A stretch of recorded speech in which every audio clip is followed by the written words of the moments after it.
Acheter une maison, c'est probablement l'une des décisions financières, économiques les plus importantes que vont prendre les gens, les citoyens, n'importe quel ménage au Québec. Et pourtant, c'est un processus qu'on rend complètement opaque, pratiquement du début à la fin.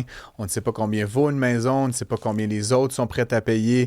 Évidemment, tout ça est un système qui a été mis en place, évidemment, pour protéger peut-être certains acteurs qui sont proches du milieu. On interdit au Québec de savoir comment fonctionnent et comment s'inscrivent les prix offerts sur une maison. Bref, les enchères se font à l'aveugle. Les courtiers, évidemment, et c'est beaucoup dans l'actualité ces derniers temps, défendent, comme toujours, le statu quo de l'opacité.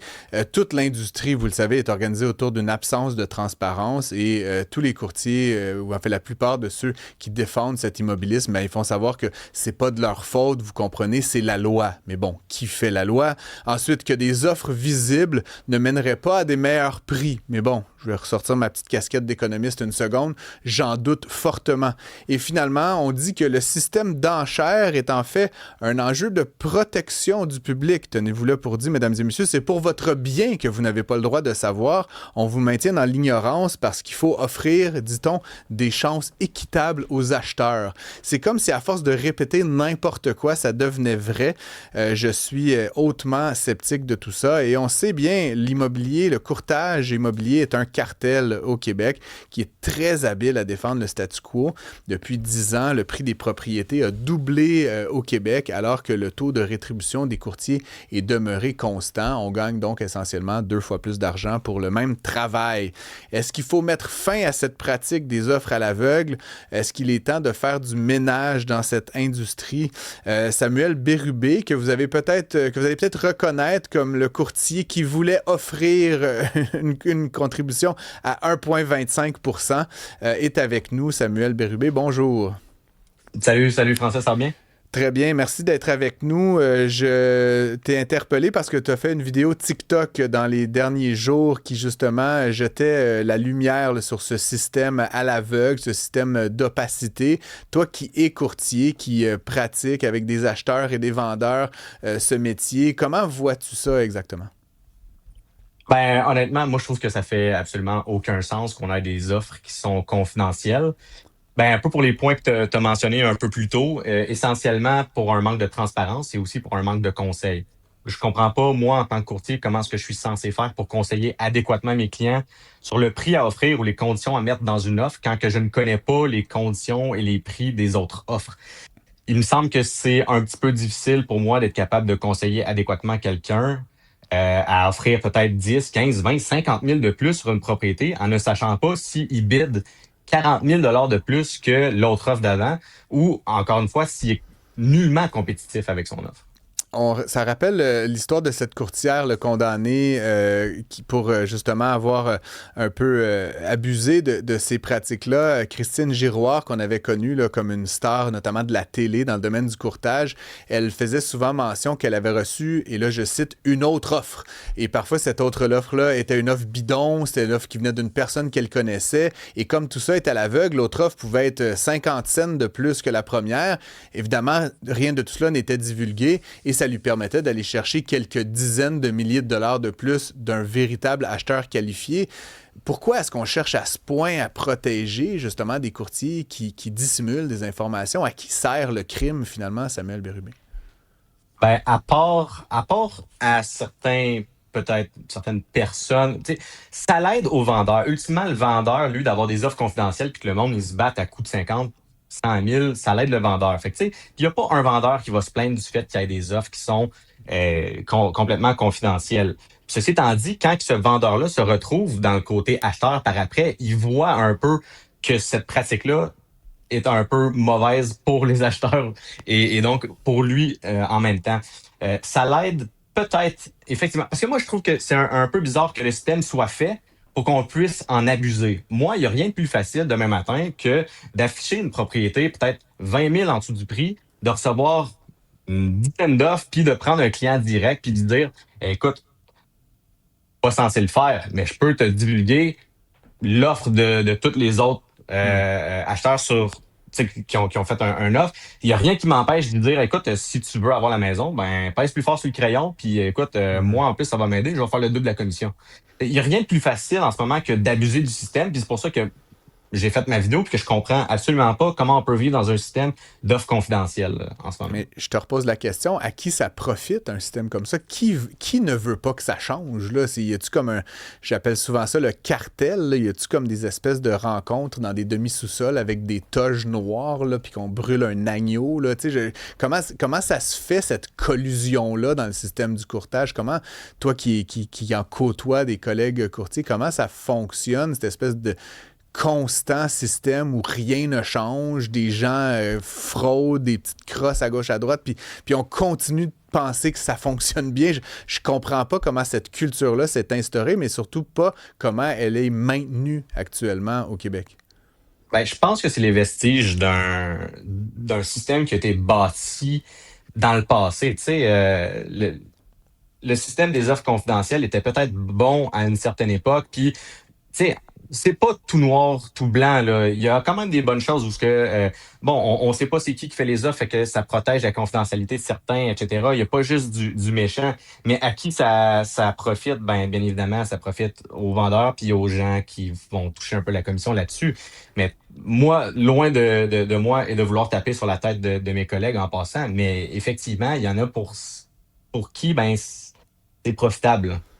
On a quand même le sentiment, puis je t'inclus pas nécessairement là-dedans, mais on a quand même le sentiment que beaucoup de courtiers travaillent davantage pour eux-mêmes que pour les clients qu'ils représentent. On voit beaucoup de ces exemples que j'ai cités, puis c'est comme ils passent pas une semaine sans qu'on ait pas des histoires de courtiers qui dissimulent des informations, qui font des fausses offres, qui s'approprient des propriétés. Puis bon, je comprends que vous êtes 17 000, mais à un moment donné, quand à chaque semaine, on voit des cas de fraude, des cas de mensonges, des cas de non-divulgation, encore une fois, j'ai de la misère à saisir qu'on continue de tolérer ce système-là.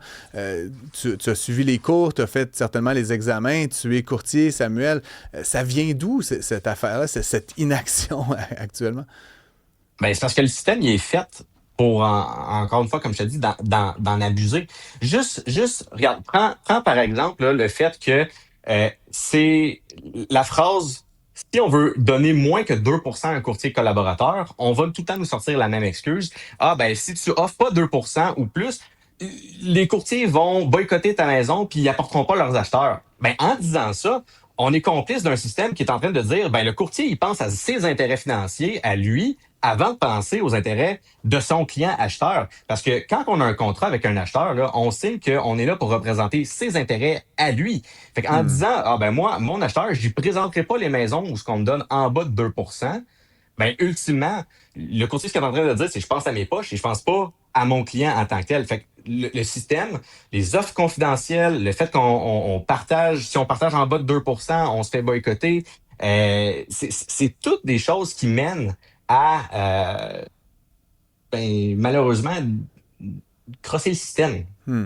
Et finalement, le public n'est pas protégé, là, parce que c'est un peu la prétention que toutes ces mesures-là servent à protéger le public. Le public, s'il est protégé des malfaisants, il est certainement pas protégé économiquement. Je le disais, ça coûte aujourd'hui 2 fois plus cher aux ménages québécois en dollars de se faire représenter par des courtiers qu'il y a 10 ans, du moins en moyenne.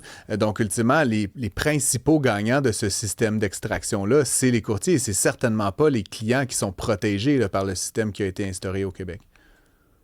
Ben, tu sais, encore une fois, loin, moi je peux pas vraiment, tu sais, encore une fois, je veux pas taper sa tête de mes collègues, mais ça profite aux courtiers, ça profite aux vendeurs aussi. Il y a aucun vendeur qui va se plaindre de recevoir un offre 150 000 au-dessus. On s'entend, Non. right?